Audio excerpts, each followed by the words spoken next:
Vous êtes toujours sur Arakaï, l'émission du 16 septembre, consacrée pour sa partie artistique à une exposition dans une galerie, la Galerie M, une galerie qu'on ne connaissait pas, qui est située au métro Jaurès, dans le 19e arrondissement. Une exposition collective qui a pour titre La Palestine comme métaphore, qui regroupe le travail de 8 artistes palestiniennes et palestiniens. Alors, la Palestine comme métaphore, une référence à un texte de Mahmoud Darwish qui a été publié aux éditions Actes Sud en 2002. Et c'est un texte d'entretien où Mahmoud Darwish revient sur ses années d'apprentissage et l'expérience de l'exil. Et donc, voilà, c'est tout un texte d'entretien. Et là, en fait, ce qu'ils retiennent dans ce texte, ce titre éponyme donc de Mahmoud Darwish, c'est une façon de rendre hommage à cet intellectuel qui a porté effectivement toute sa vie la mémoire de la Palestine, et c'est aussi par rapport à une phrase qui citait « La littérature et la poésie se doivent de montrer les zones de beauté de la vie, car notre culture est une culture de vie et non une culture de mort ». Et à partir de là, ces 8 artistes vont présenter des œuvres sur la Palestine, certains en s'affranchissant complètement justement du côté morbide de ce qui se passe actuellement et voulant montrer ce qui reste de la vie malgré tout. Alors, autant dire qu'on a été très séduit par cette exposition, par cette galerie qui est une galerie engagée, et c'était vraiment une belle surprise que de découvrir ce lieu. Oui, tout à fait. De palestiniennes en exil, d'ailleurs, il y a deux ou trois peintures, des aquarelles qui sont particulièrement extraordinaires pour des jeunes artistes. Voilà, Mais on peut commencer par parler d'elle. D'ailleurs, quand on rentre, c'est ces peintures à l'huile et ces aquarelles qu'on voit tout de suite sur la gauche en rentrant dans cette galerie. Elle s'appelle Rim Al-Natche et elle est née à Hébron en 1993 et elle vit et travaille à Paris depuis 2022. Donc c'est quand même assez récemment qu'elle est arrivée en France. Et donc, elle va être influencée par, effectivement, son enfance à Hébron. On sait que c'est à Hébron qu'il y a des filets, que les colons jettent sans arrêt des objets, crachent sur les Palestiniens. Enfin, on sait toute la dureté. Les petites filles sont caillassées voilà. Quand elles vont à l'école, voilà. Et donc là, elle a un travail qui est centré autour de son expérience de l'exil, des frontières, des restrictions de déplacement et de l'impact des conflits auxquels est soumise la population. Donc tu peux parler il y a 2 peintures à l'huile et 3 aquarelles qui sont absolument sensationnelles. Oui, deux huiles, je suppose, oui, c'était des huiles, il n'y a aucun doute même, et 3 aquarelles de cette jeune artiste, mais qui m'ont tout de suite vraiment bouleversé par leur force, voilà. Ça flirte un peu avec l'abstrait pour les peintures.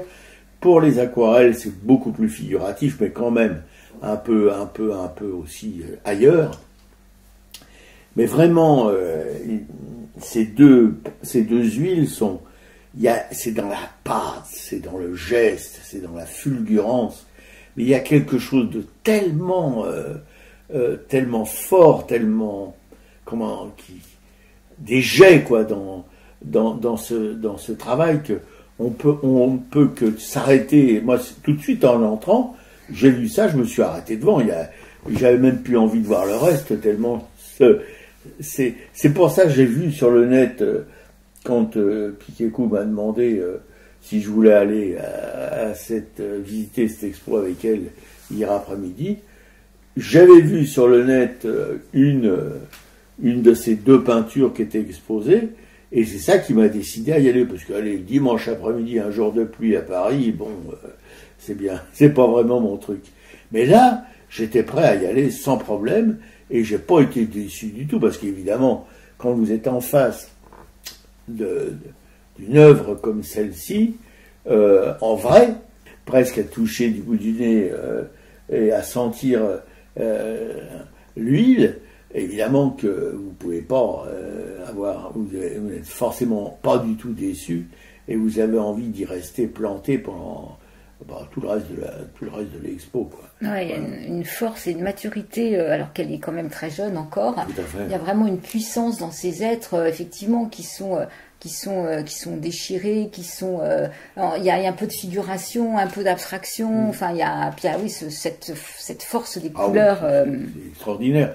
Évidemment, pour des très jeunes filles palestinienne, c'est-à-dire la culture, si vous voulez, la culture arabo-musulmane, elle ne privilégie pas du tout l'image, enfin l'image humaine, l'image, voilà. Et j'ai toujours eu un doute sur, si vous voulez, les artistes contemporains palestiniens ou pas palestiniens, mais de cette espèce du Moyen-Orient en tout cas. Mais alors là, est-ce que c'est parce que elle est depuis 3 ans à Paris, ou est-ce que c'est parce que elle a amené ça avec elle depuis son pays, depuis Hébron? Je ne sais pas, mais en tout cas, c'est tout à fait, je crois, en tout cas exceptionnel dans un paysage artistique palestinien. Mais ces aquarelles sont absolument sont très très bonnes aussi, quoi. C'est pareil, ce sont là, il y a un peu plus de figuration, c'est des êtres un peu amochés aussi, qui ressemblent à des hommes, à des animaux. Pas des aquarelles. Oui, ouais. Ouais. Mais elles sont très, il y a une puissance aussi dans ces aquarelles. Oui, et puis une maturité technique, parce que l'aquarelle, c'est quand même pas c'est pas si facile que ça à manipuler. Et là, on sent qu'elle maîtrise parfaitement cette technique, parce qu'il y a des couleurs, des transparents, des choses qui sont vraiment étonnantes du point de vue. Ouais, c'est vraiment, il y a une gamme chromatique magnifique. Et une gamme chromatique, mais pas seulement. Il y a des subtilités si vous voulez, techniques qui sont vraiment de quelqu'un qui devrait avoir au moins 60 ans de métier, quoi. Ouais. Alors en fait, depuis qu'elle est arrivée en France, elle est membre de l'Atelier des artistes en exil, qui l'a soutenue et grâce auquel elle a pu exposer de nombreuses fois, notamment dans le cadre d'un festival qui s'appelle Vision d'Exil, qui est présenté par l'association PUSH, P-O-U-S-H, à Aubervilliers en 2023. Donc elle a eu l'occasion effectivement de se frotter au public et à l'exposition. Après, je ne sais pas où elle travaille, ni quelle était sa formation. Mais non, c'est vrai qu'on n'a pas d'informations là-dessus. Mais en tout cas, si vous avez un peu de fric, n'hésitez pas, parce que en plus, on peut payer en 3 fois dans cette galerie. Ouais. Voilà, et dont d'ailleurs les gestionnaires sont absolument extraordinaires aussi, quoi. Parce que, mine de rien, ni vu ni connu, je t'embrouille, vous avez un homme d'un certain âge, d'un calme quasiment surnaturel, qui est engagé d'une manière vraiment, je dirais pas suicidaire, mais dans les temps qui se courent aujourd'hui, dans la tragédie aujourd'hui, ça pourrait être ça. Ouais, sauf qu'effectivement, je lui ai demandé s'ils avaient eu des soucis par rapport à cette exposition. Il m'a dit que pour l'instant, tout s'était très bien passé. Donc, ils sont 8 artistes. Donc là, on va parler de Ahmed Al-Dalsa. C'est celui, si tu te souviens, qui a fait des photos en noir et blanc et probablement des gravures. En fait, c'est des reproductions. Voilà, c'est des reproductions parce que lui, en fait, il est né à Gaza et il vit encore et travaille à Gaza. Donc, il y a 2 artistes dans cette exposition qui sont encore sur place à Gaza, donc qui n'ont pas pu envoyer, bien sûr, leurs œuvres. Donc, ce sont des reproductions de très très bonne qualité d'ailleurs. Surtout celles en couleur. Voilà. Ouais. Et donc lui, il y a des photos qui représentent une photo très touchante. D'ailleurs, tu avais fait un pastel un peu comme ça sur ce nounours d'enfant au milieu des décombres.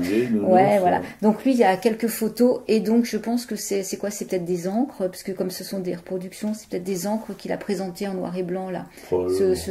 Cette personne effectivement qui tire sa tente. Enfin, c'est que lui, c'est un photographe et donc voilà, il nous montre tout ce qui reste le peu qui reste de Gaza, les images qu'il a capturé dans les villes, dans les ruines de la ville, le quotidien des enfants, enfin comment on peut encore s'accrocher et essayer de se relever sans arrêt, ce que font les Palestiniens d'une manière absolument incroyable, quoi.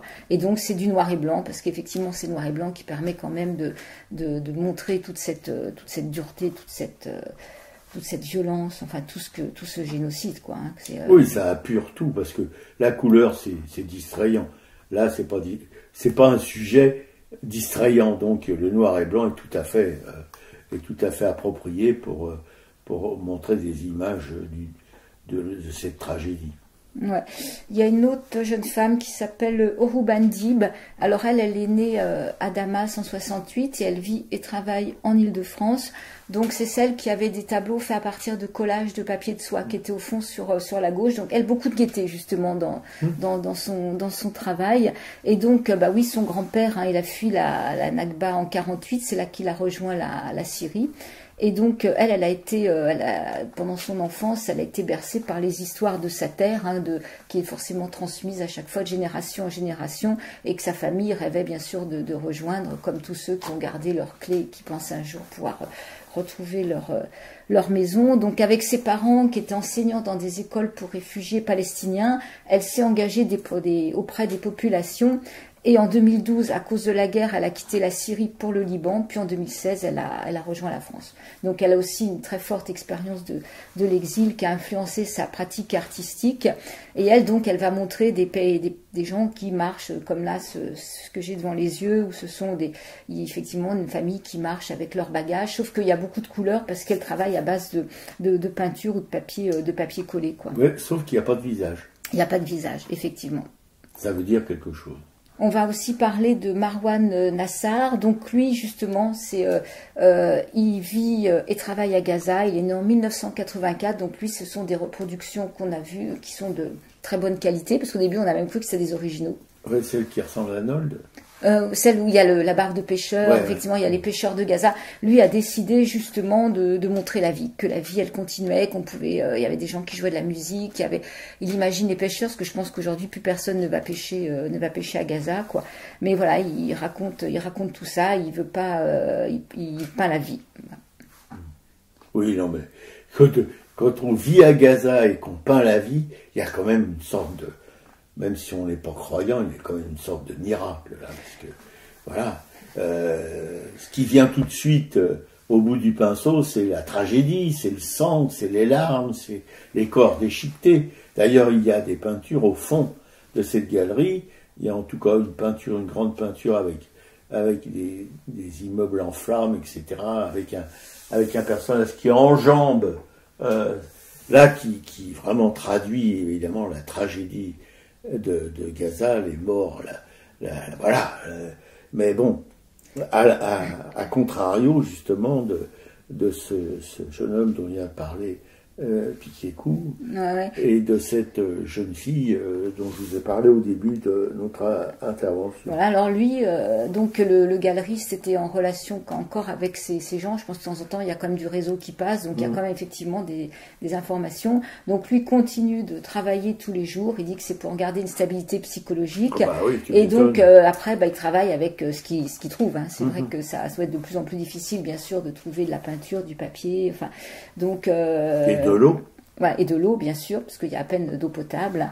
Mais donc, il y a ces portraits. Moi, j'ai vraiment beaucoup aimé ces pêcheurs. Je ne sais pas pourquoi cette toile, elle m'a vraiment frappée. Peut-être parce que c'est aussi, c'est une forme. Oui, c'est quand même, c'est la vie, c'est l'espace, c'est le quotidien. Enfin voilà, c'est tout ça, quoi. Oui, c'est une forme c'est un lien avec le passé récent où les pêcheurs pouvaient pêcher, où les agriculteurs pouvaient labourer la terre, où ils pouvaient cueillir leurs olives, où ils pouvaient, etc., etc. Voilà.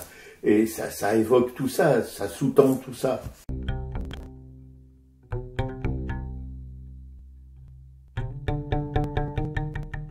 على هذه الأرض ما يستحق الحياة.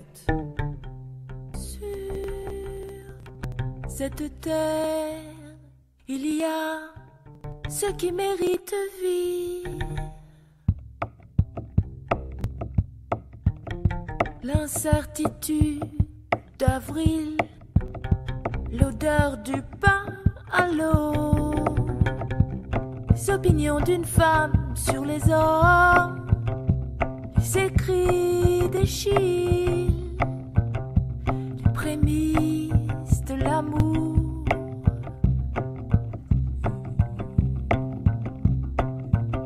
L'herbe sur les pierres, les mers se tenant debout sur un filet de flux, et la peur.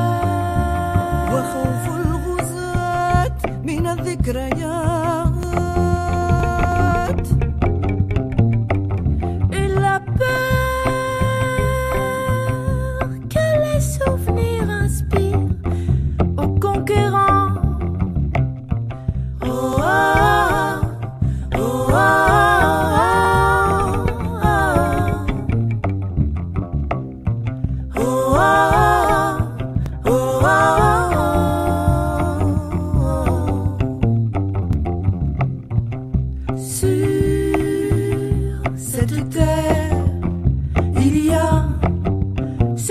mérite vie, la fin de septembre. Une dame qui entre de toute sa sève dans la quarantaine. L'heure de soleil en prison. Un nuage imitant une foule d'êtres. Les acclamations d'un peuple accompagnant ceux qui montent à la mort. Avec le sourire.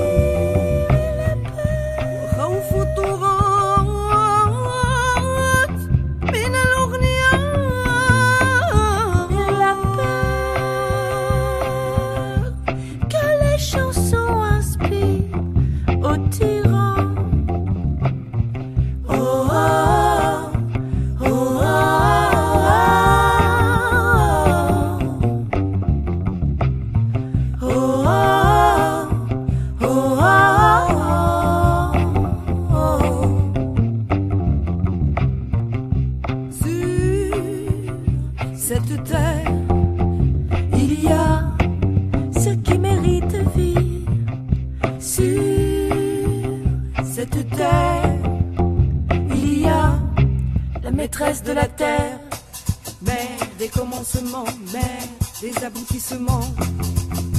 Elle s'appelait Palestine.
C'était Sur cette terre par Shadia Mansour, c'est d'après un texte de Mahmoud Darwish, justement.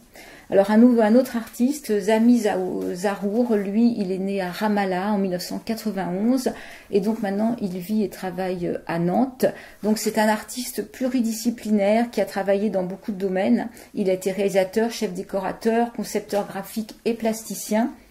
Et donc là, pour l'instant, il fait de la peinture à l'huile qu'on a pu voir donc dans cette exposition. Et c'est l'œuvre, le tableau dont tu parlais justement, de ces immeubles en feu avec ce jeune homme qui enjambe tout ça. Un géant, quoi, qui enjambe. C'est très symbolique, évidemment. Ça peut dire beaucoup de choses, mais pour moi, ça veut dire que on enjambe la tragédie pour aller vers un ailleurs qui soit plus paisible.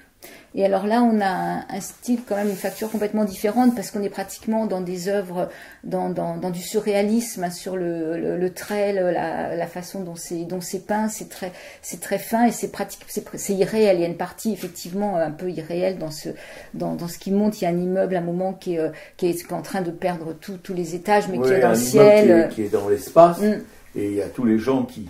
D'ailleurs, il y a un film de science-fiction qui rappelle un peu ça, d'ailleurs. Ouais.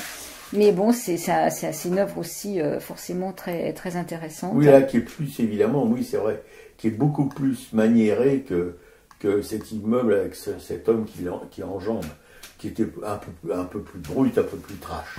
Ouais. Dalia Abdelrahman, elle est née en Égypte en 85 et qui vit et travaille à Strasbourg. Alors elle est diplômée d'art plastique, de design, de décoration intérieure de l'université Al-Aqsa. Et une part importante de son travail a été d'embellir la ville en répandant des couleurs vives sur différents bâtiments. C'est celle que je te rappelle, qui a fait tous les travaux, les dessins en noir et blanc de familles, de jeunes filles qui sont là.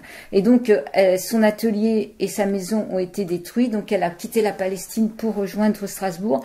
dans le cadre du programme PAUSE, P-A-U-S-E, et c'est justement ce programme PAUSE qu'aujourd'hui la France a mis en arrêt, et donc il y a c'est pareil, il y a des pétitions pour qu'il y ait encore ces artistes qui puissent arriver en France. C'était prévu qu'ils arrivent en France justement pour pouvoir continuer à travailler. Donc il serait bien que la France quand même fasse venir tous ces artistes gazaouis qui attendent de venir, parce qu'il ne faut pas attendre trop longtemps, sinon ils seront pas à même de pouvoir venir. Ils seront morts. Voilà. Donc elle a fait plusieurs séries où elle avait dépeint les horreurs de la guerre en noir et blanc.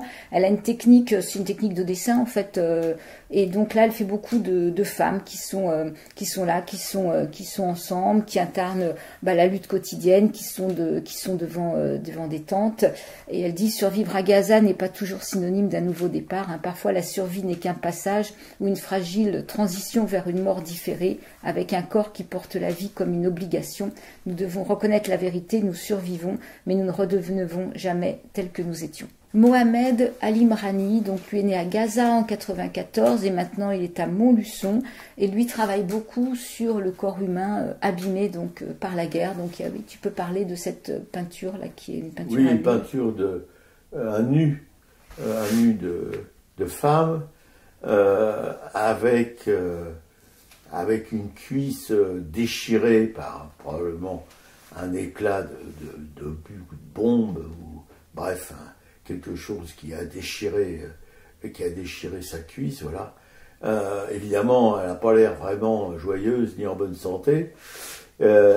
C'est très, comment dirais-je, l'effet est d'autant plus émouvant que c'est une femme, une jolie femme, un corps de femme, c'est toujours joli de toute façon, a priori, en tout cas c'est comme ça que je le vois, et cette blessure prend d'autant plus d'importance, confine d'autant plus au tragique que, si vous voulez, ça abîme la beauté féminine, voilà, et tout ce que la beauté féminine peut porter d'espoir pour les générations futures, parce que la femme, elle donne la vie. Voilà, et là on voit que la vie de celle qui donne la vie est meurtrie d'une manière atroce, quoi. Et je pense que ça n'en met pas, ça, si vous voulez, il n'a pas fait un corps déchiqueté avec les tripes à l'air et tout, mais une cuisse déchirée par la mitraille, c'est beaucoup plus fort que de voir des boyaux à l'air. Ouais, et puis il y a comme toutes ces chairs à vif. Enfin, oui, et il y a une blessure aussi sur le dos, parce qu'elle relève un petit peu son oui, pull, voilà, et on voit une ça. Blessure sur le bas de son dos, quoi. Et oui, non, c'est terrifiant. Et donc lui, justement, il travaille sur le corps, sur l'orientation sexuelle et l'identité de genre. Et en fait, il a été emprisonné à 3 reprises en raison de ses engagements et de son activité. C'est pour ça qu'il a pu fuir la Palestine. Et on imagine s'il a été emprisonné, ce qu'il a dû subir, comme tous les Palestiniens qui passent par les geôles israéliennes. Ouais, quoi. tout à fait. Ouais. Nous, on parle de la Palestine depuis des années, mais plus les années passent, plus c'est terrifiant, plus ça nous submerge, quoi. Voilà. Et à côté de ça, donc il a fait ce tableau, et à côté il a des œuvres, des dessins à l'encre en noir et blanc. Tout à fait. Voilà. Et donc le dernier, une autre artiste aussi, elle travaille la broderie. Voilà, donc c'est Hazel Aldek. Elle est née à Ramallah en 1995 et maintenant elle travaille à Paris.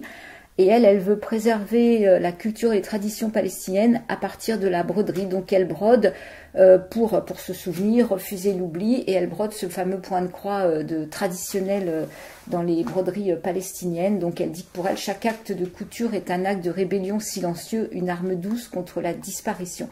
Donc cette technique de broderie s'appelle le tatrez, et c'est la broderie traditionnelle, une technique qui se transmet de mère en fille et qui est maintenant inscrite au patrimoine immatériel de l'UNESCO depuis 2021. Donc il y a trois broderies qui sont représentées, qui sont mises sous verre, mais normalement ce sont des œuvres qui sont faites pour être utilisées. C'est pour la vie quotidienne, c'est pas du tout pour être exposé, quoi. Peut-être comme set de table ou des choses comme ça. Voilà, en tout cas c'est la vie, c'est le quotidien, c'est la vie, et là ce sont plein des motifs différents, c'est plein de couleurs, enfin c'est très très gai. Son travail est absolument extraordinaire, quoi.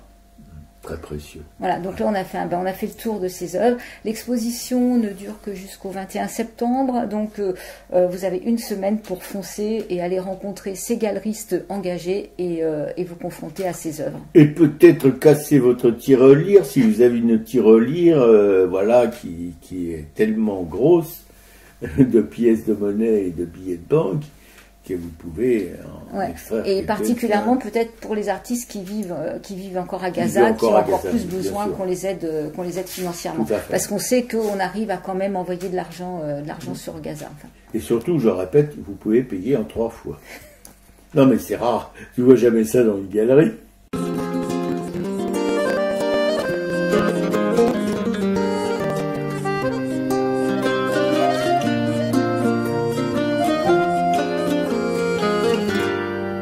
Il est écrit quelque part que je dois mourir. Il vous appartiendra de vivre pour raconter mon histoire, pour vendre ces choses qui m'appartiennent et acheter une étoffe et des ficelles.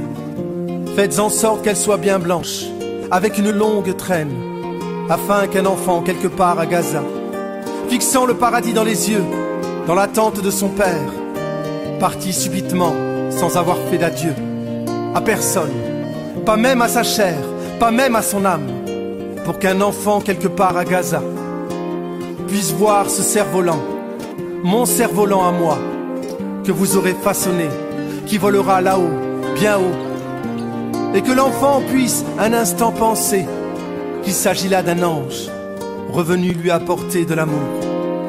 S'il était écrit que je dois mourir, alors que ma mort apporte l'espoir, que ma mort devienne une histoire. Il voudrait que l'on t'oublie, Gaza, Gaza, que ton nom soit interdit. Gaza, Gaza, Toi l'enfant de Palestine, Gaza, Gaza, qui se relève et qui s'obstine, Gaza, Gaza, de tout ton cœur, de tout ton être, Gaza, Gaza, à ne jamais disparaître Gaza, Gaza, de cette terre qui t'a vu naître, Gaza, Gaza, de ce pays de tes ancêtres.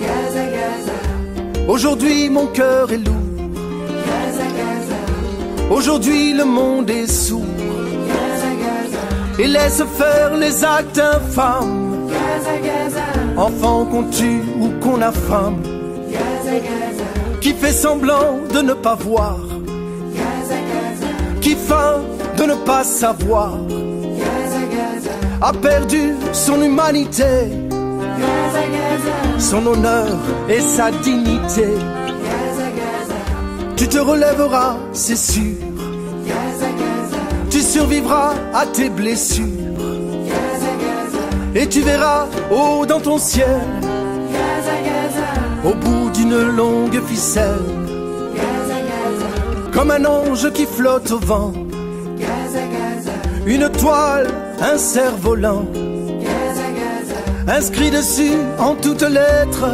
Gaza, Gaza, les derniers mots de ton poète. Gaza, Gaza, S'il est écrit que je dois mourir, il vous appartiendra de vivre, il vous appartiendra de vivre, que ma mort apporte l'espoir, que ma mort apporte l'espoir, que ma mort devienne une histoire, que ma mort devienne une histoire.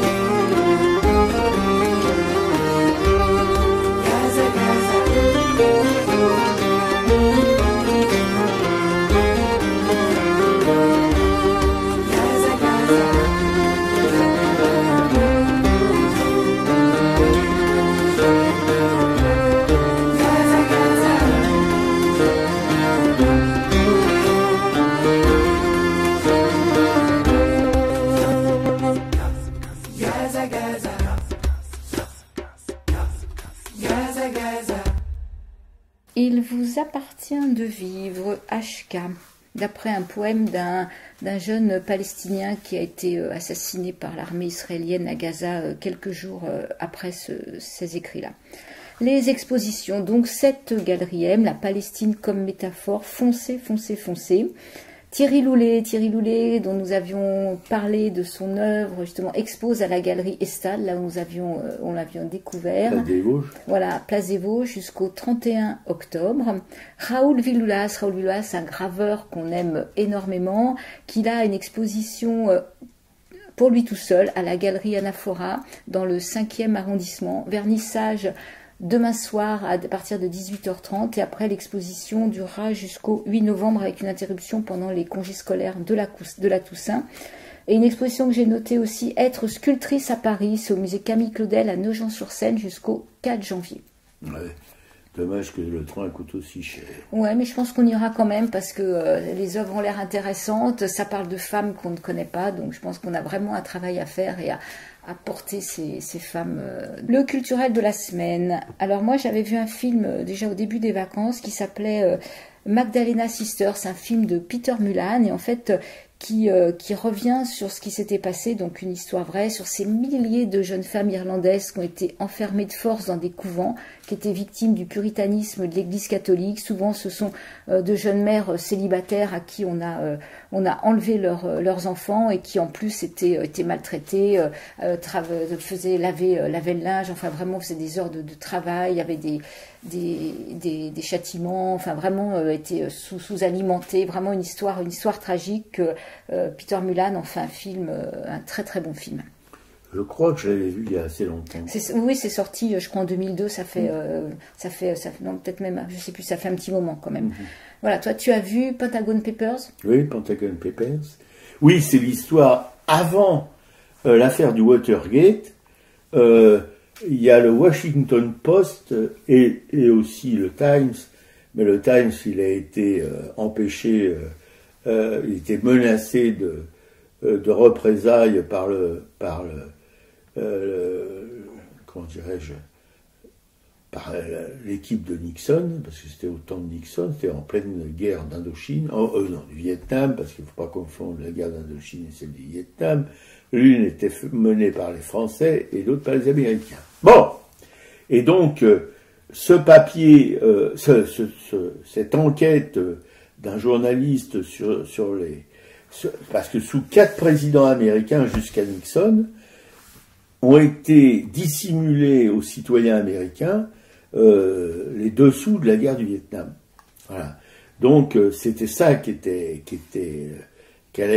voulait être publié par le Times et que le Washington Post a repris à la volée et l'a publié. Et ce qui a, c'est à la suite de ça que si tu veux, les services secrets américains au service de Nixon sont entrés la nuit dans les locaux du Washington Post pour voler ces documents sur la guerre du Vietnam et qui se sont fait piquer par le gardien de nuit. Et ça a fait la une, enfin ça a fait un truc complètement dingo qu'on a appelé l'affaire du Watergate. Voilà, donc c'est un film de Spielberg avec Meryl Streep. Ouais, c'est un peu lambinet, à mon goût, moi qui aime pourtant pas les films trépidants comme c'est la mode aujourd'hui, mais là j'ai trouvé que c'était un peu lambinet, mais magnifique quand même. Avec Meryl Streep, ça peut être magnifique. Ouais, c'est quand même une valeur sûre, quoi. Ouais. Donc moi j'ai lu La Nuit des Béguines, un livre d'Alice Skinner qui revient, c'est un roman historique. Moi ce qui m'intéressait c'est justement la partie historique et vraie de ce qui se passait à Paris en 1310. On est dans le Marais et il existait un grand bédinage, un terrain qui avait été donné par Saint-Louis, qui est à l'endroit actuel du lycée Charlemagne. Et là, il y avait plusieurs centaines de femmes qui ont vécu là, qui pouvaient travailler, étudier comme bon leur semblait, qui ne voulaient pas se marier, qui ne voulaient pas être non plus dans un monastère religieux. Elles étaient libérées de l'autorité des hommes et en fait, elles formaient cette communauté un peu donc mi-religieuse, mi-laïque, parce qu'elles avaient quand même je pense qu'elles méditaient, elles réfléchissaient à la vie, mais elles pouvaient sortir, elles pouvaient aller dans les autres quartiers parisiens. Et donc là, on va se retrouver avec toutes ces femmes Sauf qu'on est sous Philippe le Bel et que on se bat contre l'hérésie, il y a le procès des Templiers et donc ce béguinage va être mis en danger. Effectivement, ça ne plaît jamais que des femmes soient libres, quoi. Toujours des expériences intéressantes de rappeler comment des femmes ont pu effectivement être libres à un moment donné. Une liberté toujours à reconquérir. Et ça reste valable complètement pour aujourd'hui. Ah, c'est exactement sûr. ce qu'il faut dire à nos fils, à nos fils aussi, mais que le droit des femmes n'est jamais un droit acquis pour la vie. Il est toujours à garder, à conquérir et à reconquérir et à toujours se battre pour, quoi. Ça, c'est une évidence. Et tout de suite, sur un racaille, on se termine avec le salut à nos amanches. Claude et André de la Nation, Claude et William, nos potes de Brest, Brest sur la Croisette, ou la Croisette de Brest, avec ses palmiers, avec ses parasols, enfin bon. Jean-Paul Souvraz, notre grand peintre de Coudekerbranche dans la banlieue de Dunkerque. Claudine, une camarade de combat, ma camarade de combat piqué et coup, qui a à peu près les mêmes passions, les mêmes amours.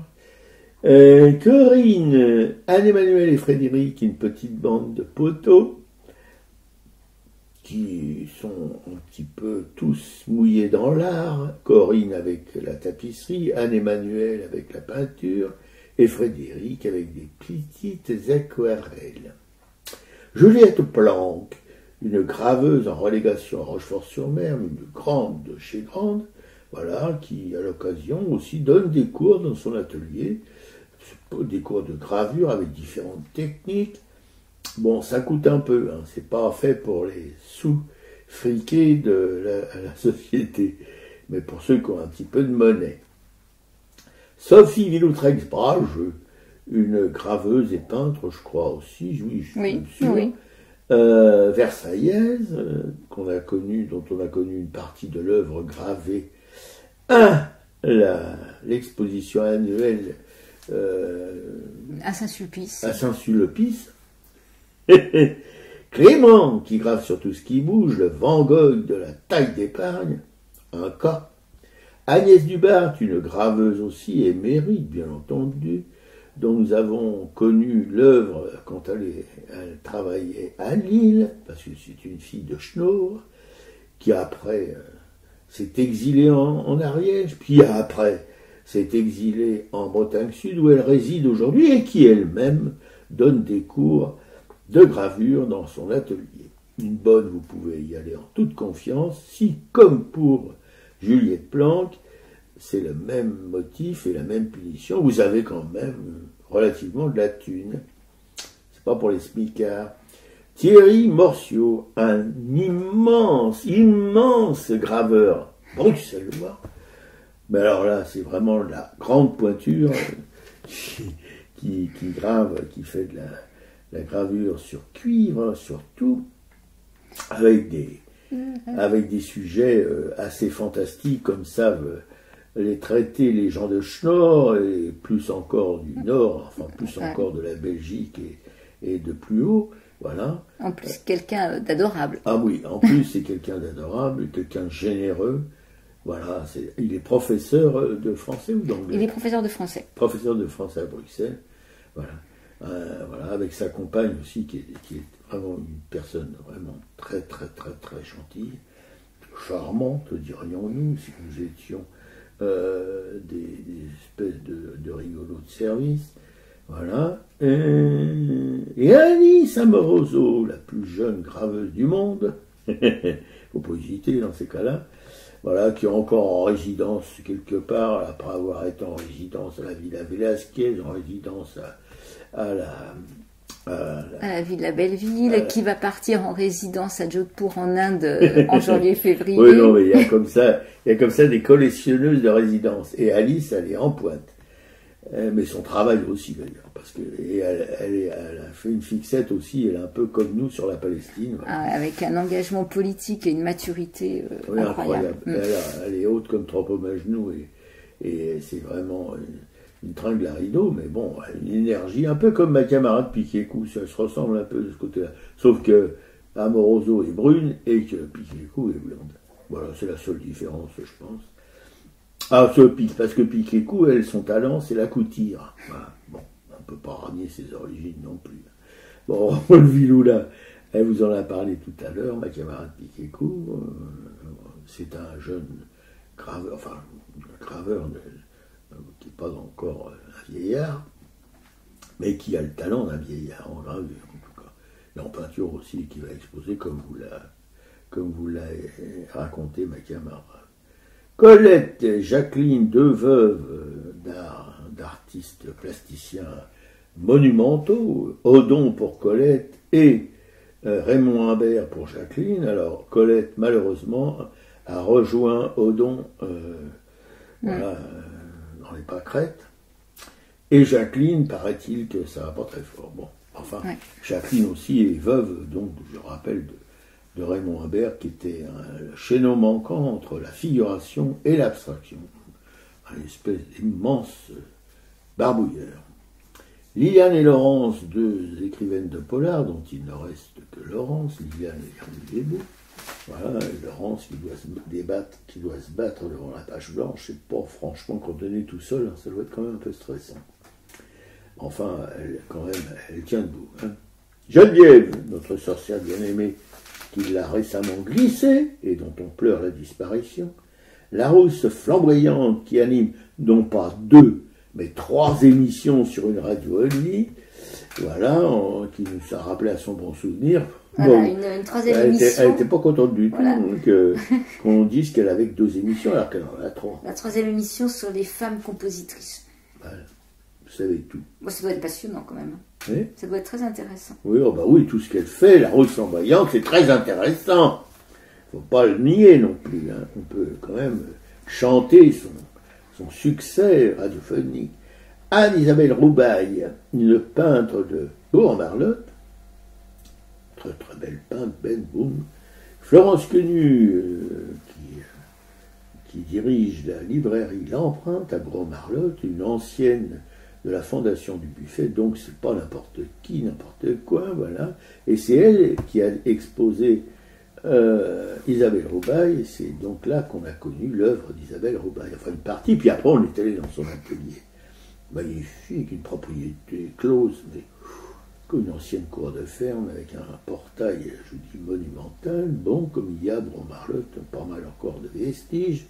Marie Dognaud, de la galerie Kaléidoscope, qui était sur la rive droite et qui maintenant a planté sa tente sur la rive gauche, et qui a des cimaises qui sont toujours bien achalandées.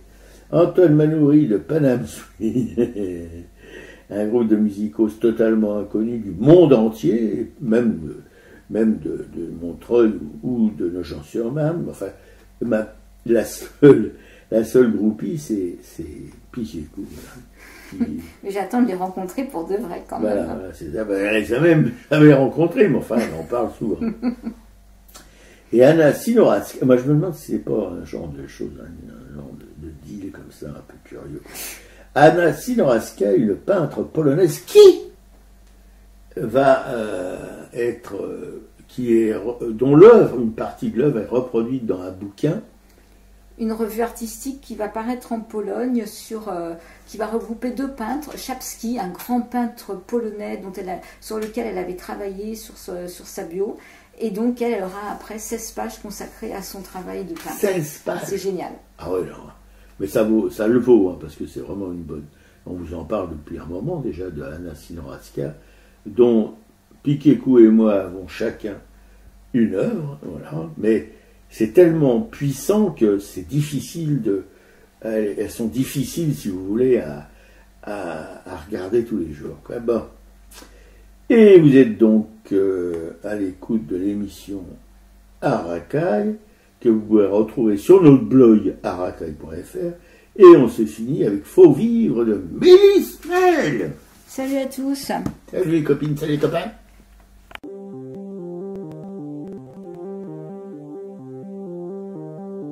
Malgré l'écran suet du néant, c'est pour mieux nous manger enfants, et les silences et les boucans, faut vivre.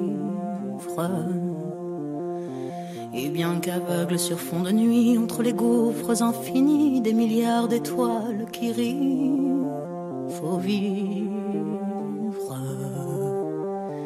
Malgré qu'on soit pas toujours beau et que l'on ait plus ses 16 ans, et sur l'espoir, un chèque en blanc, faut vivre. Malgré le cœur qui perd le nord, au vent d'amour qui souffle encore et qui parfois encore nous grise, faut vivre. Malgré qu'on n'ait pas de génie, n'est pas Rimbaud qui veut Bardi et qu'on se cherche un alibi. Malgré tous nos morts sans coquette qui errent dans les rues de nos têtes, faut vivre. Malgré qu'on soit brave et salaud, qu'on ait des complexes à gogo et qu'on les aime, c'est ça le pire, faut vivre. Malgré l'idéal du jeune temps qui s'est usé au nerf du temps et par d'autres pris en chantant, faut vivre. Malgré qu'en se tournant vers le passé, on est effrayé de s'avouer qu'on a tout de même un peu changé, faut vivre. Malgré que l'on soit de passage, qu'on vive en fou, qu'on vive en sage, tout finira dans un naufrage, faut vivre. Malgré qu'au ciel de nos poitrines, en nos sentinelles endormies, dans un bruit d'usine gémit, le cœur aveugle qui funambule sur le fil du présent qui fuit, faut vivre. Malgré qu'on nourrit l'enfant mort, si peu parfois remue encore comme un vieux rêve qui agonise, faut vivre. Malgré qu'on soit dans l'engrenage des notaires et des héritages, où le cœur s'écore et s'enlise, faut vivre. Malgré qu'on fasse de l'humour noir sur l'amour qui nous en fera boire, jusqu'à ce qu'ils nous disent au revoir, faut vivre. Malgré qu'à tous les horizons, comme un point d'interrogation, la mort nous regarde à l'œil ivre, faut vivre. Malgré tous nos serments d'amour, tous nos mensonges jour après jour, et bien que l'on n'ait qu'une vie, une seule pour l'éternité, malgré qu'on la sache rater, faut vivre.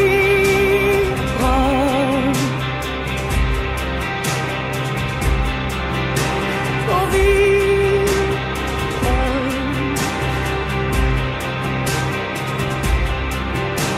Faut vivre. Faut vivre.